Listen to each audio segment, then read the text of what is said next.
A fight in the car park in the fight. Well, what about the Roosters? Absolutely putting the sword to the shit heap Sharks. Yeah, they fucking sucked as well, didn't they, Barney? Hey, it wasn't me. Get out of here, David. The salt. The salt. 3 tries for the Sharks, 7 for the Roosters. 2 out of 3 conversions, played 4 out of 7. 73% completion, played 77. 30 out of 41 sets, played 31 out of 40 sets.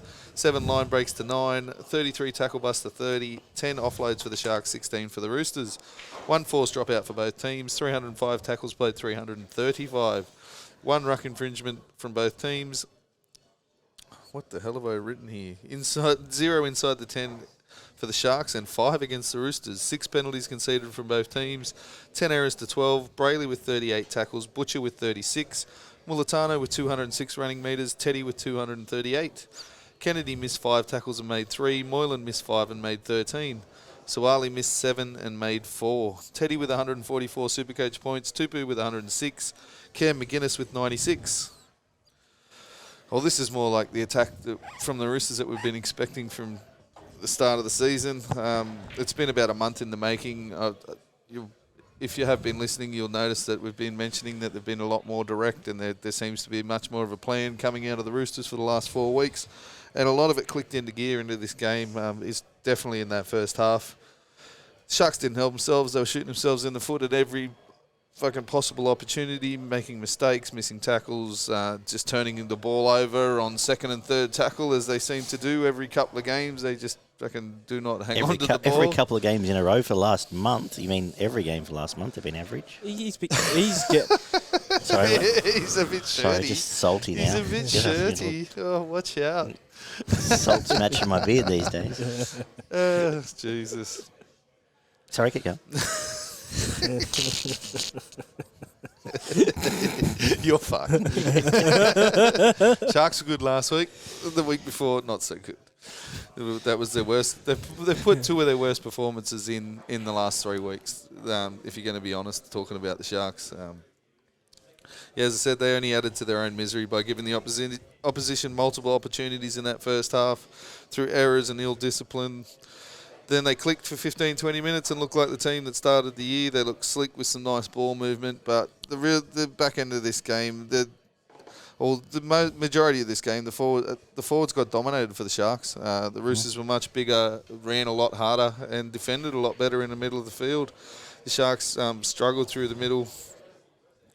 The defence from Tolman and Moylan absolutely infuriated me watching this game. They both offered fuck all in attack, and they were even worse in defence. I know there's been a lot of criticism around Tolman for a long time, but I don't think he's honestly ever been that bad. But this game he missed.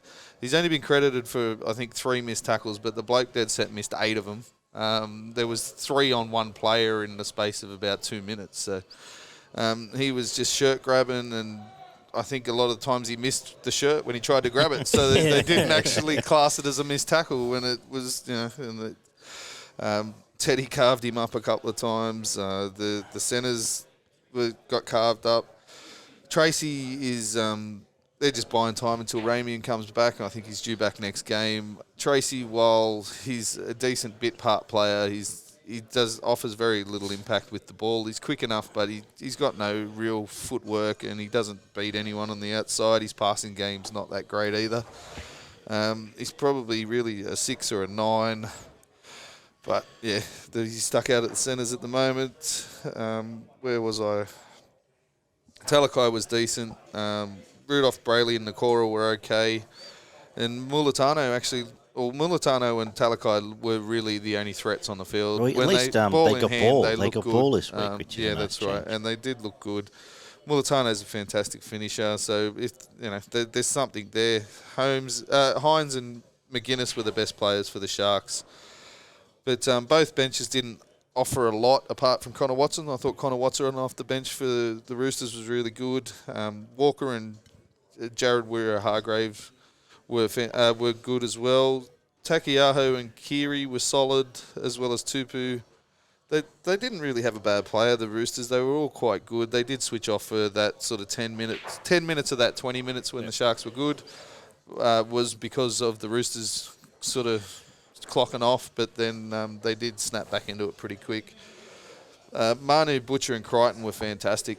Butcher seems to be growing into a really solid first grader in the back row there. Manu was, he had the Sharks. They didn't know what he was doing when he had the ball in his hands, and Crichton was obviously making a push for Origin, and I expect him to probably be their best player again this week because he's been left out of Origin. So, and Teddy was the best. Teddy was easily the best player on the field. He was, he's not getting in the way of the centres. He's running direct lines at the centres and back through the middle. He's back to playing his best football, and he was the best player on the field by a mile. We saw what we thought we were going to see at the start of the year, didn't we? Yeah. As I became Yosemite Sam there for a minute. Or, was it Elmer I Fudd? see. It's wonderful.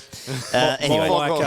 More like your Saltamy My Sam. boy, yeah. Oh, got it. He's got a better mustache. But anyway, summed up pretty well. I want to reiterate Cam McGuinness. I thought he was easily your best. He was fantastic, and I thought when I kicked myself for not having him in Supercoach. But anyway, there was a Teddy show, followed by the Manu show. And I agree, Angus Crichton, his stats don't reflect how good he was in this game. I thought he was just man on the spot and just impact and everything. And Takiaho, too. Everything Takiaho did was good. At lock, it suited him. They looked crisp. They will put 50 on teams if they play at this if this is their starting point, they will be competitive at the finals. For sure and certain. They'll shake everyone up.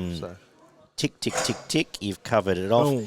There is you look at the Sharks team and really see now, so they bought a new coach, new halfback, playing really good footy. Really see, though, they're still going to finish 6, 7, 8 in that They club. need another big body. Ueli out doesn't help. And they've got a couple of older blokes. You've got Fafita that's hanging on, Tolman that's hanging on, Wade Graham that's hanging on. They need to clear a bit of, they need to clear at least 2 of those blokes and replace them with a younger, bigger body. So that was my point. So, Ollie, well, here's the thing. You guys have covered it off pretty well, and I feel like there's a bit of there's a bit of tension here as well. So I don't want to. No, there's not. I don't want to. Well, from one end, but I actually have more a question for Barney because I don't think I've properly sort of asked your thoughts on this.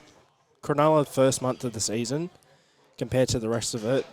What's been the biggest difference in your eyes, or a couple of things that you've seen where they've really sort of changed, because they did genuinely look like a premiership contender. They're still playing similar type of football. A lot of teams aren't biting on Hines as much anymore. They're letting him run further rather than trying to rush him and then getting beaten on the outside. So they're they'll come up to a certain point and then they're sliding on him, which is making the defence a lot harder to penetrate. They're either doing that or they're completely rushing the halves for the Sharks. Moylan loses his head and drops the fucking thing, or Hines gets tackled with the ball, and then you've got to restart, set again, and go to the other side of the field. But and their middle defence at times, Finnegan out with the HIA for the last couple of games is a big part of why they're getting carved up in the middle, because he was doing a lot of that cover and dirty stuff through the middle. But a lot of it is the way the teams are defending them. At the start of the year, they were biting in hard and focusing a lot on Hines, and he was able to set up his outside men. Now they're worrying more on his outside men and letting him sort of run the ball, and he's getting into that point where he's getting to a point on the field and going, I should have passed it or kicked it by now. Fuck, what do I do? Do I go back inside? Do I stop? And he's getting caught with the ball. So, and Moylan's not helping. Moylan's form's gone out the fucking window. So I would have said the difference between the first month and now is the other teams have all gotten fit and gotten ready, and it's all just gone back to work them out a little bit, at least, Nico. As I said, Ueli's a little bit of an issue. They are a smaller pack, so they're not dominating teams in the middle. And when they come up against bigger teams like the Raiders and the Roosters, they get dominated in the middle. They don't have enough big bodies in the middle. Is there a good team? I know there's 7 shit teams. Is there a good team carrying more deadwood than you blokes? No, probably not. Yeah. Maybe the Raiders. Maybe the Raiders, if we're saying now they're good, which I probably am. That's not the fact that they're older. That's just, man. If you want to classify them as a good team, yeah. But I think your Tapau's, Morgan Harper's, couple other blokes, Sipley. Yeah, but they just have they've got that hangover of those old blokes, and they need to move Graham, and they need to move Fafita on. Tolman's got to go. Tolman. Moylan, they're re-signing him, but they juiced Tolman really well. I think they got more Last than year was the expected time than for Tolman Tolman. to go. And they need a 5'8". Well, I know Which, if Lockie Millett ends up being that, cool. That's exciting. I know he's But- been a great servant too, but Wade Graham as well. Oh, yeah, He's getting It's to got that to be point, time yeah. to. Absolutely. Well, he did have a month of football, and he started to look a little bit better, and then he's busted his foot again. So fucking, it's And only he's- going to set him back. He was even working for further. Triple M on the weekend. I assume you'd have branches out thinking, South of what's France, next? apparently, is another fucking. Well, he another one he's just been join linked the rest to. of well the crew. he's confirmed that he's No, apparently his spoken to wife's them. French Canadian. I watched Benji on Monday night, and he was on Benji, and he Yeah, he was was- saying that his wife's French Canadian. They've got family over there, and it's definitely something they're looking at. So. Well, I think too. He said possibly to get his wife citizenship in Australia, she needs to be here one more year. So whether he decides, it could be it come to a point where at least he's got a backup if he can't find another club. Cronulla might re-sign him, but I honestly see him probably playing reserve grade a lot At next best, year if he'll they be do. a bench player, and But- he's worked his way out of the starting side. That's for sure. And Gump did flag that very early too. He did. Kudos to him. 3 to Teddy, 2 to Manu, 1 to either McGuinness, Tupu, or Squiggle. I had Crichton for 2. Crichton's the I squiggle. just thought he was fantastic. But, No, I agree. I'm harsh on him And then because I I was love him so between much. Manu and McGuinness for the 1, but 3 Teddy, give 2 2 to Crichton. Manu. And then 2 toss to up. Crichton and 1 to Manu. Like I said, I just downplayed Crichton because of my rose-coloured glasses. McGuinness was fantastic as well. Honourable mention.